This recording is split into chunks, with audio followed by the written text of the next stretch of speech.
Hello বন্ধুরা, আজকে আমাদের গল্পের নাম জাদুর রঙিন পাখি।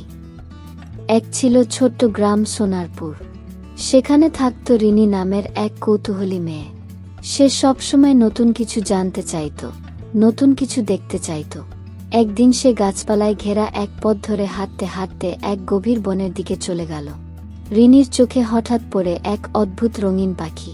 তার পালকগুলো রংধনুর মতো ঝলমল করছিল। রিনি অবাক হয়ে বলল, তুমি কে? পাখিটি বলল, আমি জাদুর রঙিন পাখি।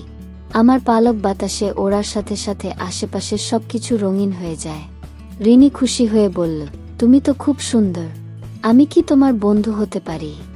রঙিন পাখি বলল, অবশ্যই, কিন্তু আমি খুব চিন্তায় আছি। আমার জাদুর পালকগুলো ক্রমে শক্তি হারিয়ে ফেলছে। রিনি অবাক হয়ে বলল, কেন?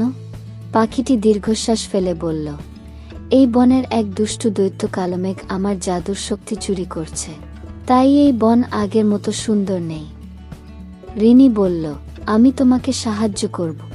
আমি দৈত্যের কাছ থেকে তোমার জাদু ফিরিয়ে আনব। রঙিন পাখি খুশি হয়ে বলল, তুমি সত্যিই সাহসী, তবে যাত্রাটা সহজ হবে না। রিনি আর রঙিন পাখি কালমেঘের গুহার দিকে যাত্রা শুরু করল। তারা যেতে গিয়ে দেখতে পেল তিনটি ভয়ানক বাধা। একটি বিশাল কাঁটাযুক্ত বাগান। 2, এক গভীর নদী। 3, এক অন্ধকার গুহার প্রবেশদ্বার। রিনি নিজের বুদ্ধি খাটিয়ে সব বাধা পার করল। কাঁটার মাঝে দিয়ে এক সরু পথ খুঁজে নিল। নদী পার হওয়ার জন্য একটা ভেলা বানিয়ে ফেলল। শেষে তারা কালমেঘ দৈত্যের গুহার সামনে পৌঁছাল। দৈত্য গর্জন করে বলল, কে এসেছে আমার গুহায়? রিনি ভয় না পেয়ে বলল, তুমি রঙিন পাখির জাদু চুরি করেছ, এটা অন্যায়। দৈত্য হেসে বলল, আমি যা চাই তাই নি, আমি জাদু ভালোবাসি।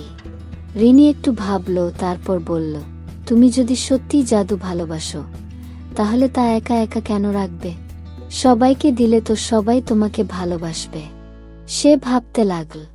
কালমেঘ দৈত্য দীর্ঘশ্বাস ফেলে বলল, তুমি ঠিক বলেছ, আমি আসলে একা হয়ে গেছি। সে রঙিন পাখির সব চুরি করা জাদু ফিরিয়ে দিল। সঙ্গে সঙ্গে রঙিন পাখি আবার ঝলমল করে উঠল। ফুলগুলো আবার উজ্জ্বল রঙে ফুটে উঠল। কালমেঘ বলল, আমি আর দুষ্টুমি করব না, আমিও ভালো হতে চাই। রিনি খুশি হয়ে বলল, তাহলে এসো, সবাই মিলে সুন্দর এই বনে থাকি। সোনারপুর গ্রামে ফিরে আসার পর সবাই অবাক হয়ে দেখল গোটা বন রঙিন হয়ে গেছে। রঙিন পাখি বলল, ধন্যবাদ রিনি, তুমি সত্যিকারের বন্ধু।